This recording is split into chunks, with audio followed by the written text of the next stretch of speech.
जनवरी 2016। जगह Pyongyang, north Korea का airport. एक 22 साल का नौजवान अमेरिकन लड़का ऑटो वैम्बियर बहुत खुश था।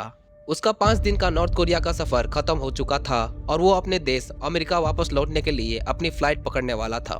उसने अपना सारा सामान चेक इन करवा लिया था, लेकिन फ्लाइट में बैठने से ठीक पहले दो नॉर्थ कोरियन गार्ड्स आते हैं और पीछे से उसका कंधा पकड़ते हैं। गार्ड्स उसे भीड़ से अलग ले जाते हैं। ऑटो को लगा शायद एयरपोर्ट की कोई आम चेकिंग होगी या उसके पासपोर्ट में कोई छोटी मोटी दिक्कत होगी, लेकिन वो गलत था। वो बिल्कुल नहीं जानता था कि वो अगले 17 महीनों तक दुनिया की नजरों से हमेशा के लिए गायब होने वाला है।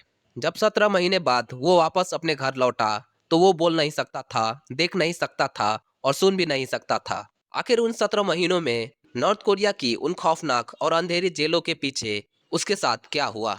आज हम ऑटो वैम्बियर की इस रहस्यमयी और रुला देने वाली कहानी की गहराई में उतरेंगे और जानेंगे कि ऑटो वैम्बियर जिंदा भी है या नहीं। ऑटो वैम्बियर एक बहुत ही होनहार और काबिल स्टूडेंट। वो अमेरिका की यूनिवर्सिटी ऑफ वर्जीनिया में पढ़ता था। उसके सपने बड़े थे और आगे का फ्यूचर बहुत ब्राइट था। दिसंबर 2015 में ऑटो ने फैसला किया कि वो एक रोमांचक सफर पर जाएगा। मंजिल थी नॉर्थ कोरिया।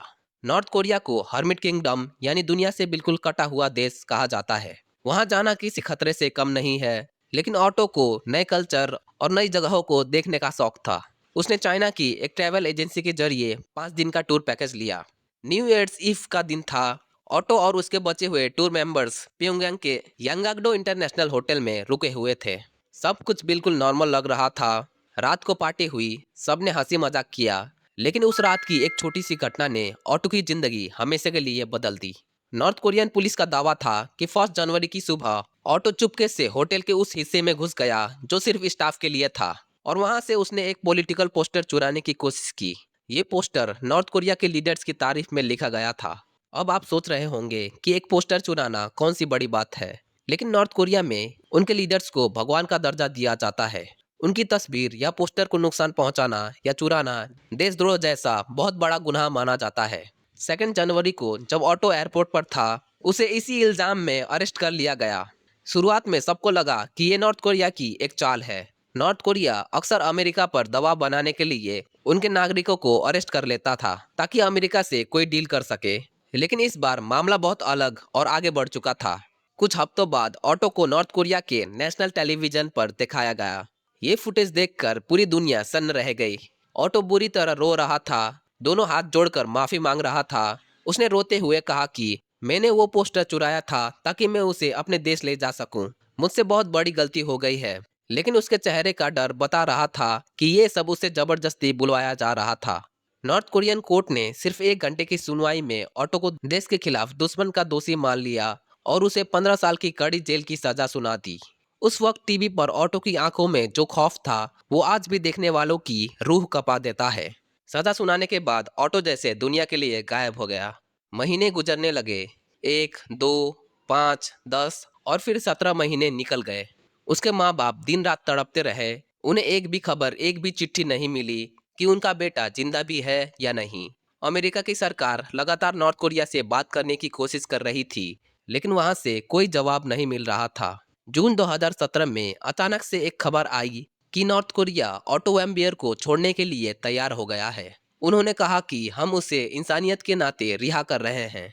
अमेरिका ने तुरंत एक मेडिकल प्लेन नॉर्थ कोरिया भेजा, लेकिन जब वो प्लेन अमेरिका के ओहियो शहर में उतरा तो वहां का नजारा देखकर सबके होश उड़ गए। ऑटो अपने पैरों पर चल कर नहीं आया, बल्कि उसे स्ट्रेचर पर लाया गया। वो एक ऐसी हालत में था जिसे मेडिकल भाषा में अनरिस्पॉन्सिव वेकफुलनेस कहते हैं, यानी एक जिंदा उसकी आंखें खुली थी, लेकिन वो किसी को पहचान नहीं रहा था। न वो हिल सकता था, न बोल सकता था। उसके दांतों का आकार अजीब तरीके से बदल चुका था और शरीर पर निशान थे। नॉर्थ कोरिया ने झूठ बोला कि ऑटो को जेल में बॉट्यूलिज्म नाम की एक गंदी फूड पॉइजनिंग हो गई थी और उसके बाद उसने एक नींद की गोली खा ली थी, जिसकी वजह से वो कोमा में चला गया। लेकिन अमेरिकन डॉक्टर्स ने जब उसकी जांच की तो सच कुछ और ही निकला।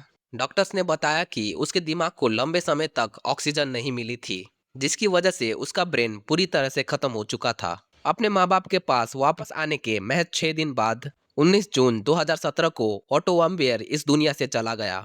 एक 22 साल का हंसता खेलता हेल्थी लड़का जो सिर्फ दुनिया घूमने निकला था, वो एक बनकर लौटा।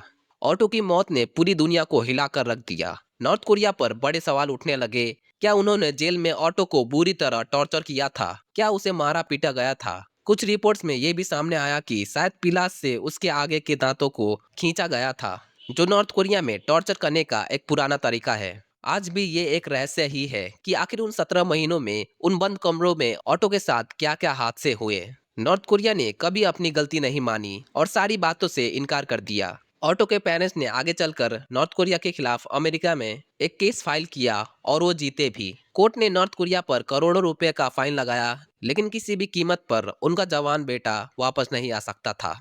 ऑटो वेम्बियर की कहानी हमें याद दिलाती है कि आज की मॉडर्न दुनिया में भी कुछ ऐसे कोने हैं जहां इंसानी जान की और इंसानियत की कोई कीमत नहीं है। सोचिए, क्या ऑटो ने सच में वो पोस्टर चुराया था, या फिर वो सिर्फ दो बड़े देशों की पॉलिटिक्स में एक शतरंज का मोहरा बनकर रह गया? आपको क्या लगता है इस पूरे मामले के बारे में? क्या नॉर्थ कोरिया ने ऑटो वेम्बियर के साथ जो बेरहमी की, उसकी सजा उन्हें कभी मिल पाएगी? अपनी राय हमें नीचे कमेंट्स में जरूर बताएं।